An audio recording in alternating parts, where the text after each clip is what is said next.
दोस्तों काफ़ी अच्छी खबर है आउटसोर्सिंग कर्मचारियों के लिए। आप लोग का जो न्यूनतम मज़दूरी तय की गई है, ये काफ़ी सारे विभाग जो है इसका पालन नहीं कर रही है और काफ़ी सारे विभाग जो है वो नियम जो है पालन कर रही है और श्रम संसाधन विभाग से जो है लगातार पत्र भी निकाले जा रहे हैं कि जो न्यूनतम मज़दूरी है आउटसोर्सिंग कर्मचारी को वो मिलना चाहिए।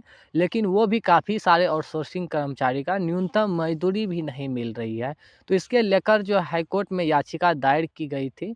सो फाइनली उसका स्टेटमेंट आ गई है, आगे आप लोग समझ लेंगे। जो अभी राज्य भर में आउटसोर्सिंग कर्मचारी कार्यरत है, तो आप लोग का जो न्यूनतम मजदूरी मिलना चाहिए वो तय की जाएगी और साथ ही साथ कोर्ट का आदेश भी आ गई है कि ये सभी विभागों को ये पालन करना ही पड़ेगा। जो आउटसोर्सिंग कर्मचारी है इन लोग को न्यूनतम मजदूरी देना ही पड़ेगा विभाग को। आगे समझ लेंगे कोर्ट में जो याचिका दायर की गई है तो उसके रिगार्डिंग क्या इन्फॉर्मेशन है, आगे आप लोग समझ लेंगे। यहाँ पे देखेंगे ये कोर्ट का जजमेंट है और ये 27 जनवरी 2025 का स्टेटमेंट है। आगे यहाँ पे समझ लेंगे जितने भी आउटसोर्सिंग कर्मचारी कार्यरत है तो न्यूनतम मजदूरी को लेकर जो है कोर्ट में याचिका दायर किए थे कि जो भी विभाग जो न्यूनतम मजदूरी को पालन नहीं कर रहा है तो उसके ऊपर क्या कार्रवाई होंगे। और साथ ही सभी विभागों को सख्त आदेश दिया है कि जो न्यूनतम मजदूरी होना चाहिए आउटसोर्सिंग कर्मचारी को वो पे करना ही पड़ेगा। आगे इसको हम पढ़ लेते हैं डिटेल से, थोड़ा इसको हम ट्रांसलेट कर लेते हैं ताकि सभी को अच्छे से समझ में आ जाएंगे। यहाँ पे देखिए उच्च न्यायालय का ये आदेश है 27 जनवरी 2025 का स्टेटमेंट है। इसको आप लोग समय दे करके इसको पूरा समझ लेंगे तो काफ़ी हेल्पफुल होने वाली है। इसके बारे में आप लोग समझ लेंगे। 27 जनवरी 2025 का स्टेटमेंट है, ठीक है। यहाँ पे समझ लेंगे, जो महत्वपूर्ण है उसको हम पढ़ लेते हैं। बाकी यहाँ पे जो भी याचिका दायर किए थे उन सभी का नाम यहाँ पे दिया गया है। इसको आप डिटेल से पढ़ना चाहेंगे तो पढ़ सकते हैं, मेरे टेलीग्राम पे इसको हम डाल देंगे। यहाँ देखिए जानकारी दी जा रही है।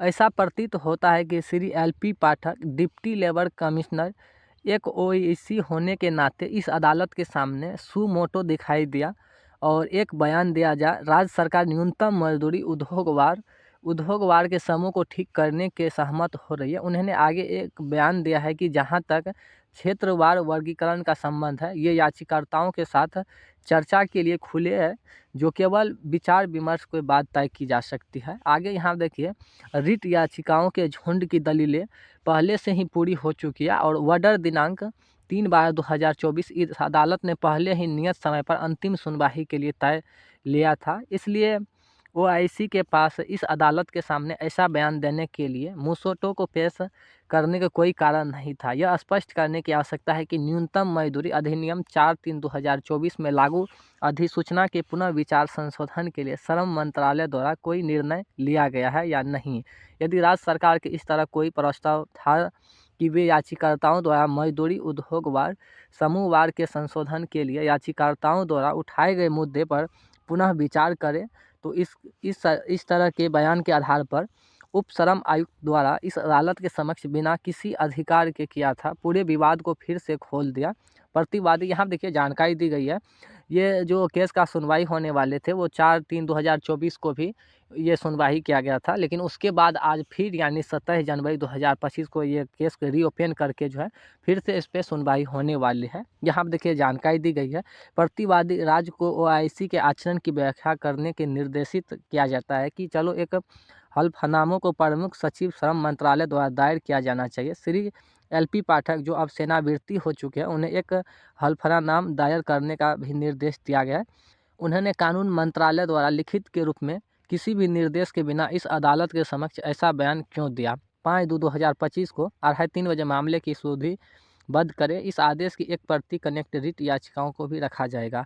यहाँ देखिए साफ तौर पे जानकारी दी गई है, जो न्यूनतम मजदूरी तय की गई है तो काफ़ी सारे विभाग जो है इसको पालन नहीं कर रही है, ठीक है।